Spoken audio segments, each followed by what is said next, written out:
क्या बांग्लादेश के प्रधानमंत्री तारिक रहमान भारत आने वाले हैं या फिर उनका दिल्ली दौरा एक बार फिर से टल जाएगा?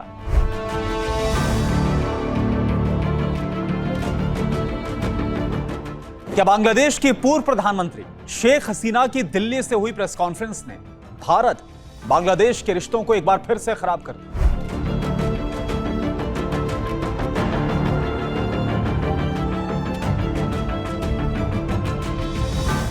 क्या बांग्लादेश अब भारत के साथ साथ पाकिस्तान और चीन के करीब भी जा रहा है? और यह भारत के लिए कितना बड़ा खतरा? और सबसे बड़ा सवाल, जब भारत खुद यह कह रहा है कि हमें मिलना चाहिए, वी नीड टू मीट, तो फिर तारिक रहमान की भारत यात्रा को लेकर इतना सस्पेंस क्यों है?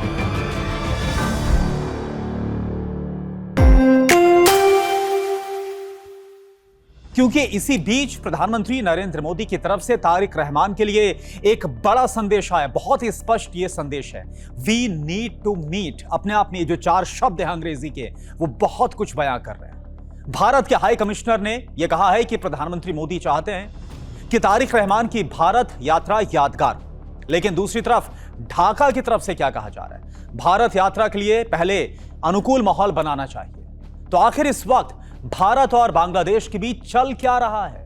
नंबर 1, प्रधानमंत्री मोदी का संदेश आखिर है क्या?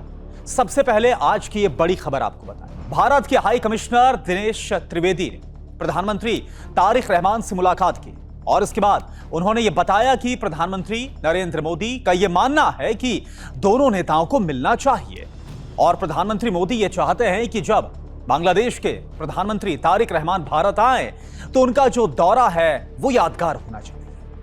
यह संदेश इसलिए बहुत ज्यादा अहम हो जाता है क्योंकि इस समय दोनों देशों के रिश्तों में तनाव है।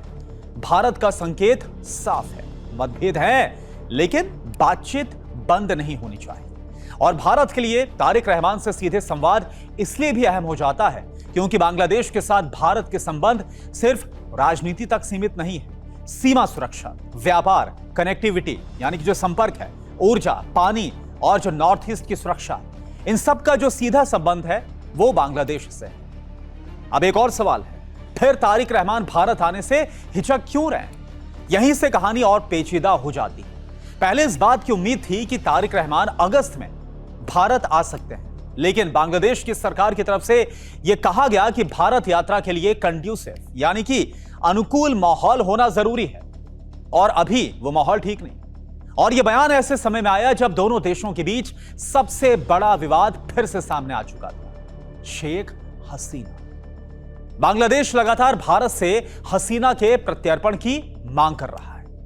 भारत ने बांग्लादेश की तमाम जो रिक्वेस्ट है, मिलने की जो पुष्टि है वो की है और कहा है कि मामले को अपने कानूनी फ्रेमवर्क के तहत फिलहाल इसको देखा जा रहा है। जो शेख हसीना के प्रत्यर्पण की मांग लगातार बांग्लादेश कर रहा है भारत से, यानी कि ढाका के लिए शेख हसीना सिर्फ एक पूर्व प्रधानमंत्री नहीं है, वो इंडिया बांग्लादेश यानी कि भारत और बांग्लादेश के जो आपसी संबंध है इसका सबसे संवेदनशील मुद्दा भी बन चुकी है। तो फिर 5 अगस्त को शेख हसीना ने दिल्ली से क्या कहा? आखिरकार कैसे 5 अगस्त की तारीख को ऐसा क्या हुआ जिसके बाद एक बार फिर से जो बांग्लादेश है उसकी तरफ से इस पूरे मामले को लेकर हमने जो प्रतिक्रिया है वो बड़ी तीखी दिखी। जी हां, आता है इस पूरी कहानी का यह सबसे बड़ा टर्निंग पॉइंट, 5 अगस्त 2026। बांग्लादेश में 2024 के सत्ता परिवर्तन के 2 साल हो चुके थे और इसी दिन शेख हसीना ने दिल्ली से अपनी पहली बड़ी पब्लिक मीडिया इंटरेक्शन यानी कि एक तरह से पहली बड़ी मीडिया ब्रीफिंग की। यह लगभग 2 साल के बाद उनकी पहली बड़ी सार्वजनिक पब्लिक मीडिया उपस्थिति थी और जाहिर सी बात है कि बांग्लादेश की नजर इस पर थी। हसीना ने बेहद ही महत्वपूर्ण बात कही। उन्होंने यह साफ कहा कि वो दिसंबर तक बांग्लादेश लौटना चाहती हैं और यह बहुत इंपॉर्टेंट है। और साथ ही उन्होंने अपनी सुरक्षा को लेकर भी चिंता जाहिर की और कहा कि उन्हें डर है कि बांग्लादेश लौटने पर उनके साथ क्या हो सकता है, यानी कि उनको जेल में भी डाला जा सकता है, उनकी वहां पर उन्हें मारा भी जा सकता है। यानी दिल्ली से हसीना का मैसेज था, मैं वापस आना चाहती हूं, लेकिन सवाल यह है कि क्या ढाका उन्हें वापस लेने के लिए इस तरह से तैयार है? क्या वो सुरक्षित रहेंगे वहां पर? क्योंकि बांग्लादेश में उन्हें गंभीर मामलों में पहले ही दोषी ठहराया जा चुका है, जो हिंसा से जुड़ा मामला था, और 2025 में उनकी अनुपस्थिति में डेथ सेंटेंस यानी कि जो मौत की सजा है वो भी सुना जा चुकी है। हसीना इन आरोपों को राजनीतिक रूप से प्रेरित बताती। बांग्लादेश सरकार हसीना की प्रेस कॉन्फ्रेंस पर क्यों भड़क गई, यह भी एक सवाल है। हसीना के बयान के बाद ढाका ने भारत पर कड़ा निशाना साधा। बांग्लादेश सरकार का आरोप था कि भारत की जमीन से हसीना को बांग्लादेश की पॉलिटिक्स, वहां की राजनीति पर बोलने का प्लेटफॉर्म मिल रहा है। ढाका ने इसे अपने इंटरनल अफेयर्स और अपनी संप्रभुता यानी कि सोवरेनिटी के खिलाफ बताया। कुछ मीडिया रिपोर्ट्स के अनुसार बांग्लादेश ने भारत पर हसीना को प्लेटफॉर्म देने का आरोप लगाते हुए कहा कि इससे दोनों देशों के संबंध और ज्यादा खराब हुए। लेकिन भारत ने अपनी तरफ से यह साफ किया बांग्लादेश को कि शेख हसीना के कार्यक्रम के आयोजन में भारत सरकार की कोई भूमिका नहीं। यानी दिल्ली का यह तर्क साफ है, हसीना भारत में रह रही हैं, लेकिन उनके पॉलिटिकल स्टेटमेंट्स को भारत सरकार का स्टेटमेंट नहीं माना जा सकता। हालांकि बांग्लादेश बोल रहा था कि जो कुछ शेख हसीना ने कहा वो सब कुछ हम भारत की तरफ से जो स्टैंड है वो हम माने। यानी कि यहीं से दोनों देशों की जो डिप्लोमेटिक पोजीशन है वो आमने सामने वाली हो गई। तारिक रहमान के कैंप ने हसीना को क्या जवाब दिया जब उनकी तरफ से ये मीडिया ब्रीफिंग की गई। यहां यही दिलचस्प बात है कि हसीना के बयान का जवाब सिर्फ बांग्लादेश की जो सरकार है उसने नहीं दिया। तारिक रहमान के एक साथी ने, बहुत ही करीबी, उन्होंने इस पूरे मामले पर सवाल उठाया।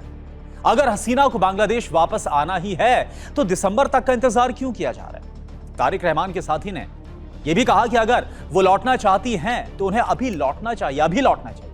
इससे एक बात तो साफ है कि शेख हसीना का जो मुद्दा है वो बांग्लादेश की जो घरेलू राजनीति है वहां पर बहुत ही ज्यादा ज्वलंत और विस्फोटक है, बहुत विस्फोटक बना हुआ है। बीएनपी के लिए शेख हसीना की वापसी सिर्फ कोई लीगल मुद्दा नहीं है, यह 2024 के सत्ता परिवर्तन, आवामी लीग और बांग्लादेश की नई राजनीतिक व्यवस्था से जुड़ा हुआ एक बड़ा अहम सवाल है। सवाल क्या है, बांग्लादेश में जो ऑपोजिशन है उसका क्या रुख है, ऑपोजिशन क्या कर रही है। बांग्लादेश के ऑपोजिशन को भी समझना बहुत जरूरी है। इसमें 2026 में बीएनपी सत्ता में आई, चुनाव के बाद तारिक रहमान प्रधानमंत्री बने, वहीं जमात इस्लामी ने विपक्ष की भूमिका को स्वीकार करते हुए सरकार को जवाबदेह रखने की बात कही। इसका मतलब बांग्लादेश की जो वहां की सियासत है, वहां की जो पॉलिटिक्स है वो अब सिर्फ तारिक रहमान वर्सेस शेख हसीना वाली खुले तौर पर नहीं है, बहुत जटिल है। जमात सहित दूसरे जो पॉलिटिकल वहां पर फोर्सेस हैं, जो सियासी दल है, वो भी बहुत ज्यादा इंपॉर्टेंट रोल प्ले कर रहे हैं और भारत के साथ संबंधों पर भी बांग्लादेश के भीतर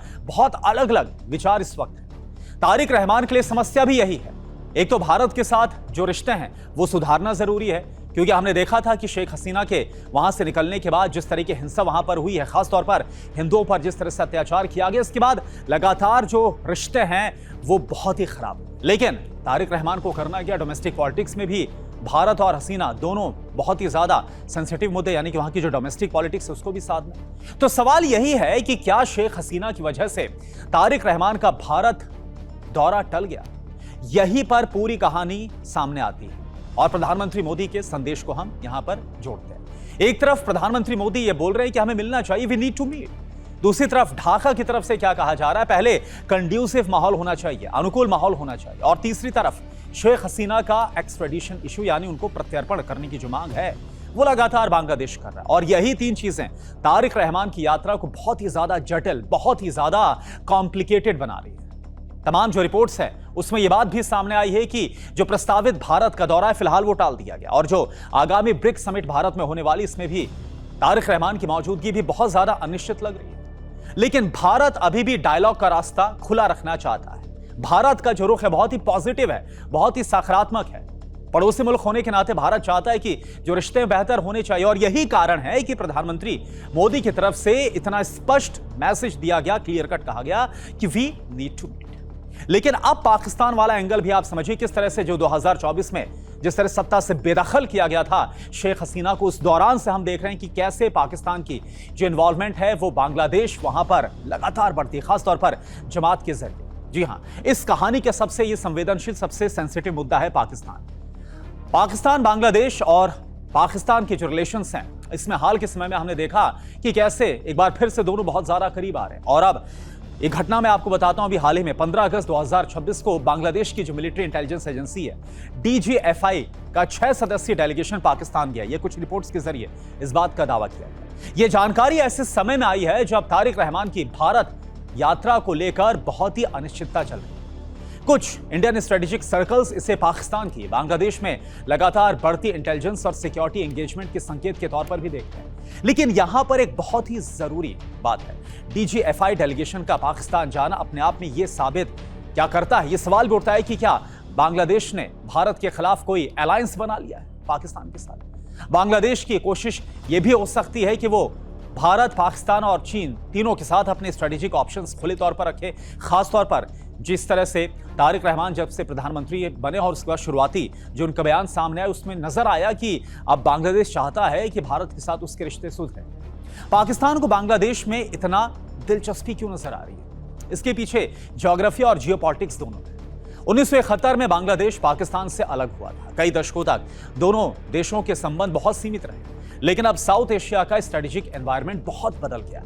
अगर पाकिस्तान बांग्लादेश के साथ डिफेंस और इंटेलिजेंस कॉर्पोरेशन बढ़ाता है तो इस्लामाबाद को भारत के ईस्टर्न नेबरहुड में ज्यादा डिप्लोमेटिक और स्ट्रेटेजिक स्पेस मिल सकती है और भारत के लिए चिंता की बात हो सकती है। लेकिन फिर वही बात, बांग्लादेश को पाकिस्तान के करीब जाते देखना और बांग्लादेश को पाकिस्तान का एलाई मानना दो अलग अलग बातें हैं। और बात चाइना की, चाइना का क्या रोल है, चाइना की इन्वॉल्वमेंट की हम लगातार देख रहे हैं, ऐसी खबरें आ रही हैं। इस कहानी में यह तीसरा सबसे बड़ा प्लेयर है।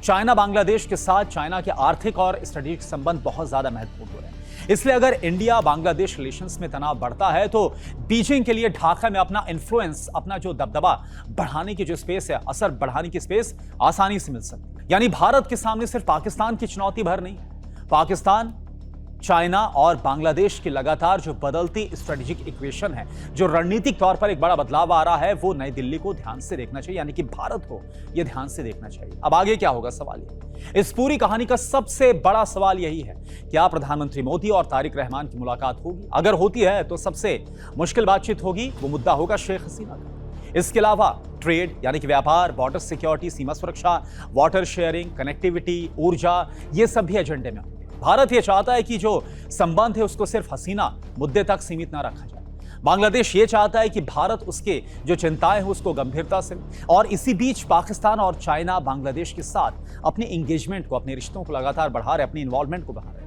तो आने वाले दिनों में तीनों चीजों पर नजर रखनी जरूरी होगी। तारिक रहमान का क्या दिल्ली दौरा होता है, दूसरी बात शेख हसीना के प्रत्यर्पण पर भारत का अगला कदम क्या होता है, और तीसरी बात बांग्लादेश पाकिस्तान सिक्योरिटी और इंटेलिजेंस कॉर्पोरेशन कितना आगे जाता है, और अगर ये बढ़ता है तो ये भारत के लिए कितना खतरनाक हो सकता है। क्योंकि असली सवाल सिर्फ ये नहीं कि तारिक रहमान प्रधानमंत्री मोदी से कब मिलेंगे, असली सवाल यह है कि क्या प्रधानमंत्री मोदी और तारिक रहमान शेख हसीना के सबसे बड़े विवाद को संभाल कर भारत बांग्लादेश रिश्तों को बचा पाएंगे, या फिर बांग्लादेश की बदलती फॉरेन पॉलिसी जो विदेश नीति है, इसमें पाकिस्तान और चाइना की जगह बढ़ती हुई नजर आएगी और भारत की जगह घटती हुई नजर आएगी।